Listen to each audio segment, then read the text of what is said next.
राजा रघुवंशी हत्याकांड, प्रेम, धोखा और खूनी साजिश की कहानी। खुशी का आलम और एक नई शुरुआत। इंदौर, मध्य प्रदेश। मई 2025 की गर्मी में शहर के एक मशहूर ट्रांसपोर्ट कारोबारी परिवार में खुशियों का माहौल था। 11 मई को 24 साल के राजा रघुवंशी और उनकी मंगेतर सोनम रघुवंशी शादी के बंधन में बंधे। राजा, एक मेहनती और हंसमुख युवा, अपने परिवार के बिजनेस को नई ऊंचाइयों पर ले जाना चाहता था। सोनम, जो बाहर से मासूम और शांत स्वभाव की दिखती थी, राजा के साथ अपनी नई जिंदगी शुरू करने को उत्साहित थी, या कम से कम यही सबको लगता था। शादी की रस्में धूमधाम से पूरी हुईं। मेहमानों की भीड़, हंसी मजाक और सपनों से भरी बातें, सब कुछ एक परफेक्ट शुरुआत की ओर इशारा कर रहा था। राजा के दाहिने हाथ पर बना राजा का टैटू और उसकी कलाई पर चमकती वाटरप्रूफ स्मार्ट वॉच उसकी जिंदादिली की गवाही देती थी। शादी के बाद दोनों ने हनीमून की योजना बनाई। मेघालय, जिसे पूर्व का स्कॉटलैंड कहा जाता है, उनकी पसंद बना। हरे भरे जंगल, झरने और बादलों से ढकी वादियां, यह जगह किसी भी नवविवाहित जोड़े के लिए स्वर्ग से कम नहीं थी। 20 मई को राजा और सोनम मेघालय के लिए रवाना हुए। उनके चेहरों पर मुस्कान थी और दिलों में अनगिनत सपने। लेकिन यह यात्रा, जो प्यार की यादें संजोने वाली थी, एक ऐसी साजिश का मंच बनने वाली थी जिसने पूरे देश को हिला दिया। सोहरा की वादियों में गहराता रहस्य। 21 मई को राजा और सोनम शिलोंग पहुंचे। अगले दिन 22 मई को उन्होंने एक स्कूटी किराए पर ली और सोहरा चेरापूंजी के लिए निकल पड़े। सोहरा अपने झरनों और प्राकृतिक सौंदर्य के लिए मशहूर उनकी यात्रा का मुख्य आकर्षण था। दोनों ने वहां के मशहूर double decker, living root bridge और नोंग्रियट जैसे स्थानों का भ्रमण किया। एक पर्यटक के कैमरे में कैद एक वीडियो में राजा और सोनम को साथ साथ चलते देखा गया। सोनम आगे थी और राजा पीछे पीछे, जैसे एक प्रेमी जोड़ा बेफिक्र होकर छुट्टियों का लुत्फ उठा रहा हो। लेकिन यह तस्वीर उतनी सादी नहीं थी जितनी दिख रही थी। 23 मई की सुबह दोनों वेई सॉवडोंग झरने की ओर ट्रैकिंग के लिए निकले। ये जगह अपनी खूबसूरती के साथ साथ अपने दुर्गम रास्तों के लिए भी जानी जाती है।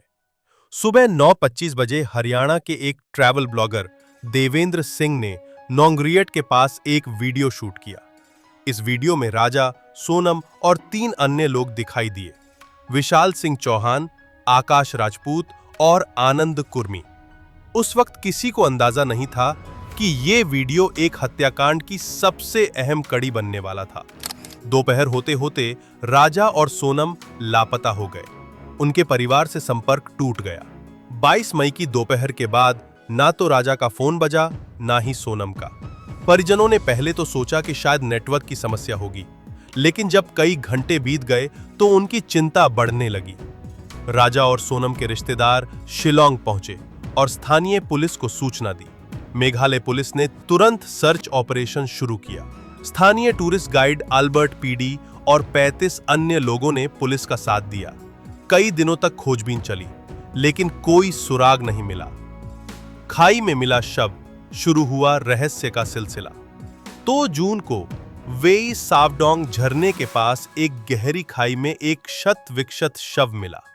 शव की हालत इतनी खराब थी कि पहचान करना मुश्किल था, लेकिन राजा के दाहिने हाथ पर राजा का टैटू और उसकी कलाई पर वाटरप्रूफ स्मार्ट वॉच ने उसकी पहचान पक्की कर दी।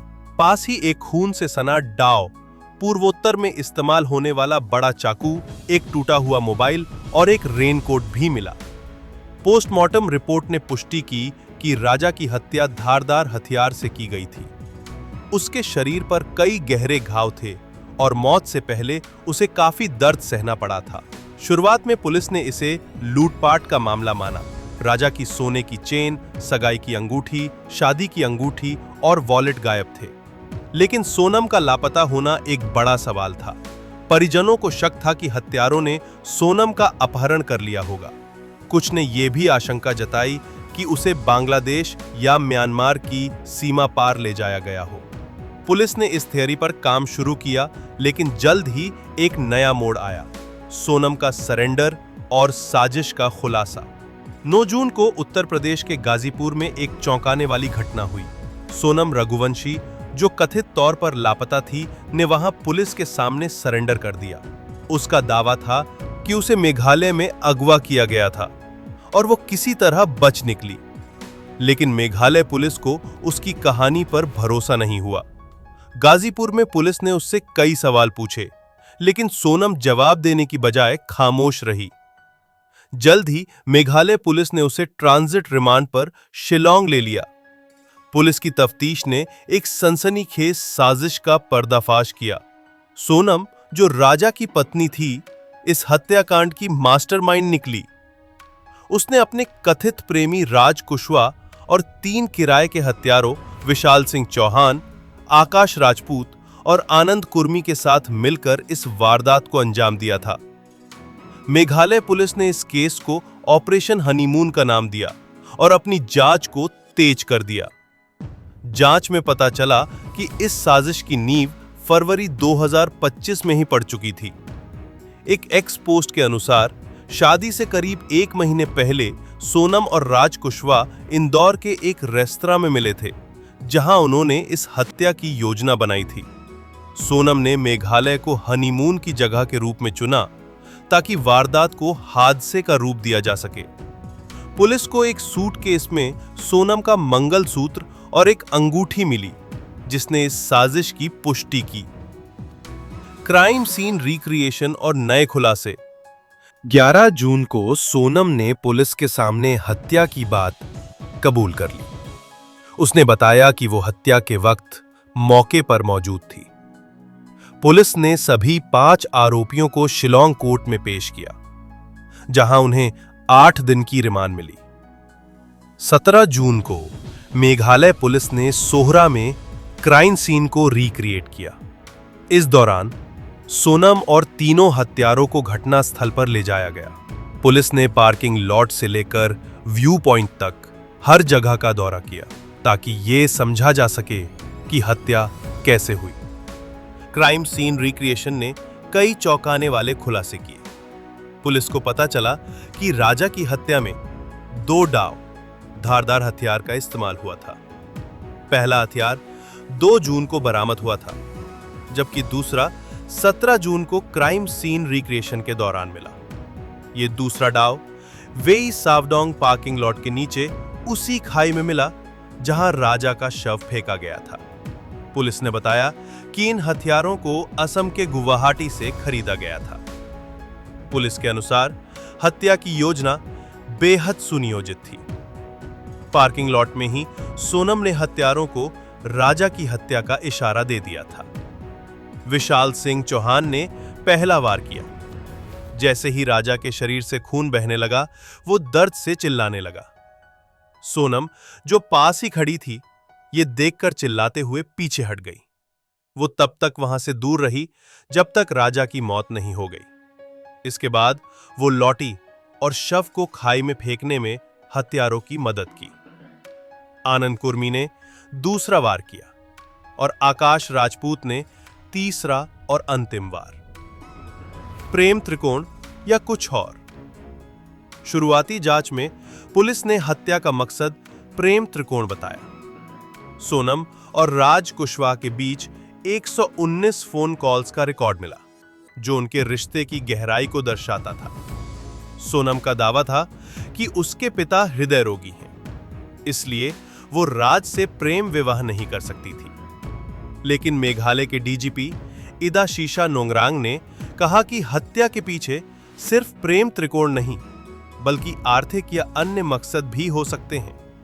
पुलिस को शक था कि सोनम ने राजा से शादी सिर्फ सामाजिक स्वीकृति के लिए की थी, ताकि बाद में वो राज कुशवाहा से शादी कर सके। लेकिन जांच में एक और सनसनीखेज खुलासा हुआ। सोनम ने हत्या के बाद पश्चिम बंगाल के सिलीगुड़ी में कुछ समय बिताया था। वहां उसने एक झूठी कहानी गढ़ने की कोशिश की थी कि उसे नशा देकर अगवा किया गया था। ये योजना भी उसकी साजिश का हिस्सा थी ताकि वो पुलिस को गुमराह कर सके। सबूतों की कड़ियां और पुलिस की मेहनत। मेघालय पुलिस की विशेष जांच टीम एसआईटी ने इस केस को सुलझाने में दिन रात एक कर दिया। 120 पुलिस कर्मियों ने 16 दिनों तक 3 राज्यों मेघालय, मध्य प्रदेश और उत्तर प्रदेश में तफ्तीश की।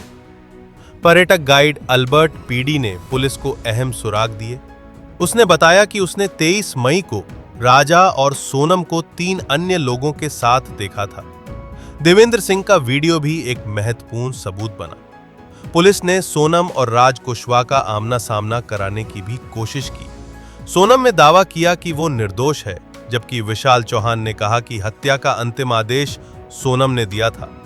राज कुशवाहा ने यह कहकर खुद को बचाने की कोशिश की कि उसने आखिरी वक्त पर हत्या का समर्थन करने से इनकार कर दिया था, लेकिन पुलिस को इन दावों पर भरोसा नहीं था। 11 जून को पुलिस को पता चला कि सोनम के चचेरे भाई जितेंद्र रघुवंशी ने हत्यारों को पहली किस्त का भुगतान किया था। सोनम के भाई गोविंद ने कहा कि उनके परिवार ने सोनम से सभी रिश्ते तोड़ लिए हैं। राजा के परिवार ने सोनम के लिए फांसी की सजा की मांग की। मेघालय की छवि और सामाजिक प्रतिक्रिया। इस हत्याकांड ने मेघालय की पर्यटन छवि को भी प्रभावित किया, लेकिन पुलिस की त्वरित कार्रवाई की सराहना हुई। मेघालय के पर्यटन मंत्री पॉल लिंगदो ने कहा कि इस केस को सुलझाने से मेघालय फिर से एक सुरक्षित पर्यटन स्थल के रूप में उभरा है। उन्होंने टूरिस्ट गाइड एल्बर्ट और अन्य सहायकों को 5.4 लाख रुपए का नकद पुरस्कार भी दिया। सोशल मीडिया पर यह मामला चर्चा का केंद्र बना रहा। एक्स पर कई पोस्ट्स में लोग सोनम की शातिरता पर हैरानी जता रहे थे। कुछ ने इसे बॉलीवुड थ्रिलर जैसा बताया, तो कुछ ने राजा के परिवार के लिए संवेदना व्यक्त की। आज की स्थिति और अनसुलझे सवाल। 19 जून 2025 तक सोनम और 4 अन्य आरोपी पुलिस हिरासत में हैं। एसआईटी अब भी आर्थिक मकसद और अन्य संभावित कारणों की जांच कर रही है। बरामद हथियारों को फोरेंसिक जांच के लिए भेजा गया है ताकि और सबूत जुटाए जा सकें। सोनम के मोबाइल फोन जो उसने नष्ट कर दिए थे अभी तक बरामद नहीं हुए हैं। यह मामला सिर्फ एक हत्या की कहानी नहीं है, यह प्रेम, विश्वासघात और मानवीय रिश्तों की जटिलताओं का दर्पण है। सोनम ने राजा से शादी क्यों की? क्या यह सिर्फ एक साजिश थी या इसके पीछे और भी गहरे राज हैं? क्या राज कुशवाहा वाकई मास्टरमाइंड था या वो भी सोनम के जाल में फंसा था? ये सवाल अभी भी अनसुलझे हैं। राजा रघुवंशी हत्याकांड ने न केवल एक परिवार को तोड़ा, बल्कि पूरे देश को यह सोचने पर मजबूर कर दिया कि प्यार और विश्वास की आड़ में कितनी खतरनाक साजिशें छिपी हो सकती हैं। मेघालय पुलिस की जांच अब अपने अंतिम चरण में है और उम्मीद है कि जल्द ही कोर्ट में पुख्ता आरोप पत्र दाखिल होगा। तब तक ये कहानी अधूरी सी लगती है, जैसे कोई थ्रिलर फिल्म जिसका क्लाइमैक्स अभी बाकी है। इस तरह की और कहानियों के लिए जुड़े रहिए ड्रीम स्नैप्स के साथ।